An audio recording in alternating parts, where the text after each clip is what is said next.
All right, it's Friday, and we're gonna do a vodcast today, and that vodcast is gonna be about Daggerheart. Um, we've tried Daggerheart last Friday. It was pretty good. I tried it again on Sunday. It's good. I think it's a. I don't want to give away too much, but I like it, but I think that it's a system that is not for everyone, and it's a system that's going to be very difficult to execute well. Um, I'd say it's a pretty high skill system. Um, but this isn't really about how I feel about it so much as what is the physical box? Like you can buy on Drive Through RPG the you can buy on our Drive Through RPG the PDF, and so that's fine. You can get it on Nexus so that you have some kind of tabletop integration. I think it's called Nexus. It was acquired by Roll20, and so like in order to play this game on a virtual tabletop, you have to have like two different accounts with like two different services, and they have to be like linked together, and then you have to build the character one place, and then you got a handshake with Roll20. Roll20, as usual, doesn't really have anything spectacular as far as support goes. Um, the virtual tabletop situation is pretty bad, um, but the physical support for the system is kind of crazy. So that's what we're gonna look at. So the game, and I think it would actually play better in person than it would online. So this is the box. There's big. Look at this box. It's moving around. Okay, big physical box. You got what looks like a chonk ass book in there, and then you've got another box inside. I guess this is a box. I mean, the bottom and the top are open. Okay, knife. Let's get this thing open. Hopefully without chopping anything off. Okay, here we go. All right, plastic gone. So right away, I mean, you can see that's sort of like embossed. You know what I mean? It's pretty nice. We're gonna slide it out of its sheath. Sure. Set that aside. All right. So inside we have the book. And the book is, again, it's a pretty chonk boy, but the book is everything for the player and the GM, including monsters. So it's all in one. When you consider that it's essentially three core books as one core book, it doesn't feel like it's that big of a book. But it is testament to the fact that this is a pretty crunchy game, even though you may have heard that it's not crunchy. Um, I think it's still a pretty crunchy game. Um, Crunchy enough to necessitate this fat fucking book. Um, Again, high quality, embossed, like really nice. You open it up, there's just really good print layout on every page. Um, the pages feel like sturdy. You know what I mean? They don't feel like I don't know, print on demand quality. They feel professional. It has two bookmarks built in. I feel like any kind of book like this really needs to have bookmarks. The purple and the yellow bookmarks are significant because the system has this duality system that deals with like fear and hope, and then hope is gold and fear is purple. So like the yellow and purple, the gold and purple, the white and black, the gold and black. They kind of play with that color scheme throughout. So, but yeah, monsters are included in the book. instructions for the GM, all that. Everything you need to run the game is in the book, which is always a nice feeling. As far as growth for the game, like, are they going to sell you a bunch of supplements for this? Are they going to sell you a bunch of add-ons for this? Are they going to start making a bunch of adventures for this system? Unsure. Unsure. I have heard that they're going to have special edition cards that you can collect to use when you're playing the game, and that's definitely going to be a smart way to monetize it.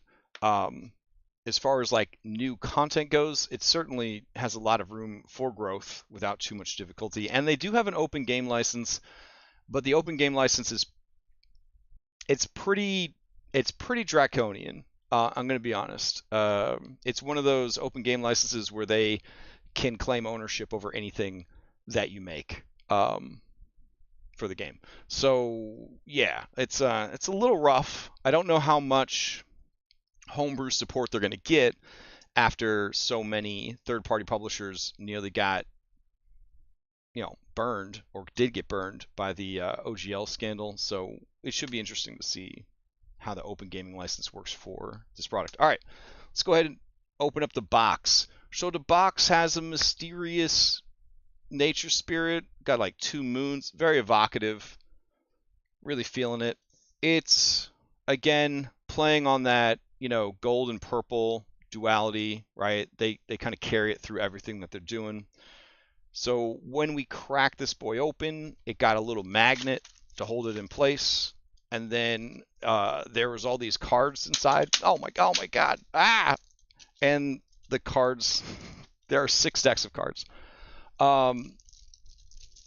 They're already sending out a new class. Yeah. And I mean, that's pretty easy to, to sell a physical copy of too, because since this is a card-driven system, you're going to be able to include cards with the class. So, yeah. The cards themselves, I mean, they look good. They're pretty high quality, not easy to bend. Rounded corners, obviously important. I guess if you were going to play this a lot, you might want to sleeve the cards, because gamers that are playing tabletop in person, they just don't stop eating. They just don't stop eating. They're going to have greasy fingers all over your cards. I like the cards a lot. 4th edition, I was a big fan of 4th edition. 4th edition encouraged cards quite a bit. The whole system was kind of built around your character being a deck, and that's what this system is like. It's about your character being a deck. Card shortage definitely feels like it's going to be a thing for groups that play in real life.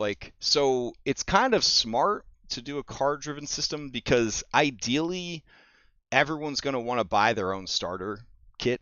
You know what I mean? So every person at the table is going to want to drop $60 so that they have their own deck of cards that they can build any kind of character they want with, or their own book they can look stuff up with. So there is definitely good marketing on that aspect of it.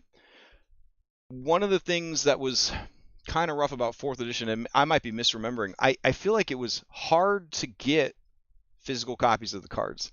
I know that my group, we had to print out all of our cards.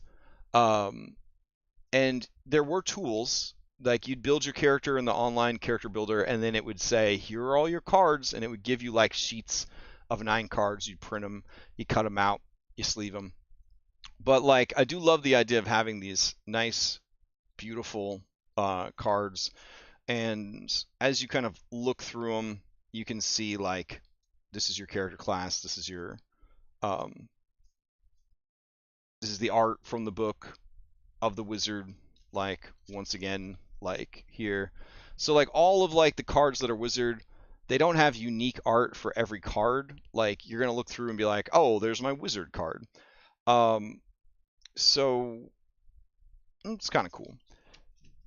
the idea, again, of what I've heard is that they might start doing like special cards where they do have unique art for specific cards, or an entire deck of cards might have a guest artist, secret layers, Magic the Gathering style. Um, but it's a lot of cards. 6 decks worth of cards, covering all the spells, all the abilities. Like, again, really nice art on the cards. They give you all the information that you need, which is great. One of the things that was a bit disappointing in the Roll20 implementation of this is Roll20 has the best the best card tools of any virtual tabletop, and they don't have the cards integrated, and they don't have the cards available for purchase. So it just seems like they're just leaving money on the table. Because if you're going to play this on Roll20, you're going to want the cards. So I don't know why they wouldn't have that. You could have cards on Foundry. It would require you to scan all the cards, or go purchase the PDF of the adventure. That'll include a second PDF that has all of the cards laid out, and then you'd still have to extract them, get them up into Foundry. It'd be a whole chore. So hopefully, digital card integration is, taken seriously and made a part of it, because I feel like the cards are a big part of what is going to make the game feel very engaging, for people at the table, right? I love card-based TRPGs. In fact, for when I was teaching my children to play tabletop games, um, I was explaining to them like that this is your healing potion, and I would just give them a card that had the healing potion, because now it wasn't just like words written on the paper that they had a healing potion. It was like a physical thing that they were holding in their hand, that they had a healing potion. You know what I'm saying? And the longer you play, like the bigger your deck of items gets and abilities and stuff like that. But you also can touch it, right? There's like a tangible aspect to a character built with cards, right? Like every part of your character, you're holding them in your hands. So very, very cool.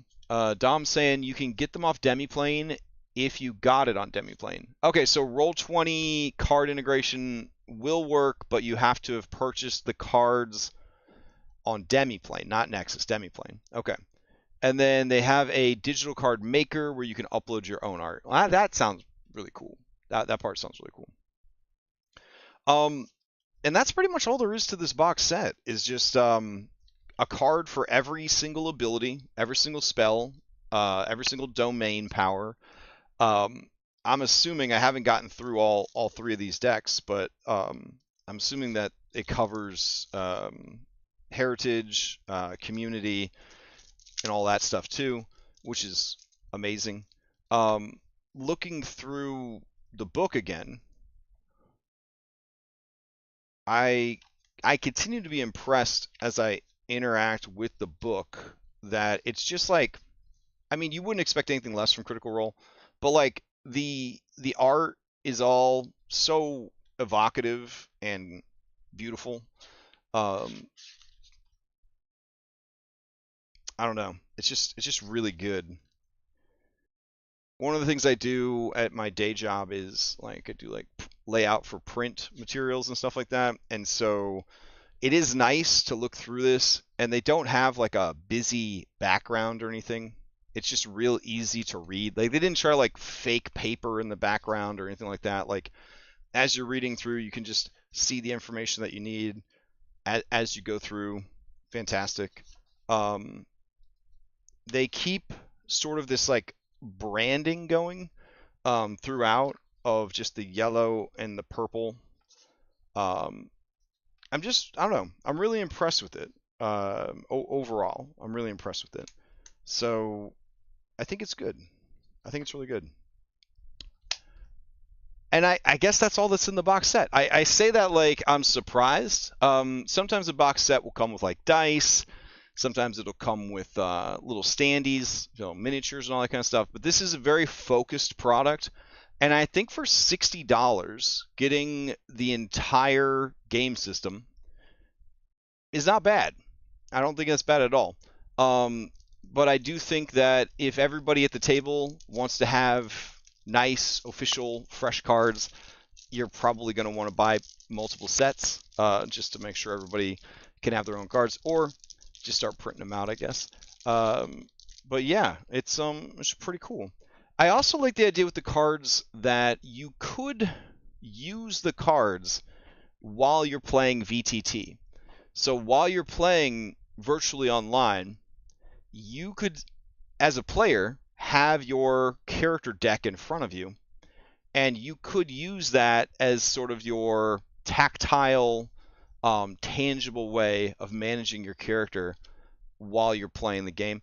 To kind of like, if you're the sort of person that wants to hold it and look at it, and then you're like, oh, that's right, I have this ability right here. Rather than constantly like looking over your character sheet, looking through your character sheet. I just think that's really neat. I think it's really cool. So, and that's all I got. That's it. That's the unboxing of Daggerheart. It's super high quality. It looks really solid. I think it'll be fun to play in person. I love card-based character deck building kind of system. Sounds great.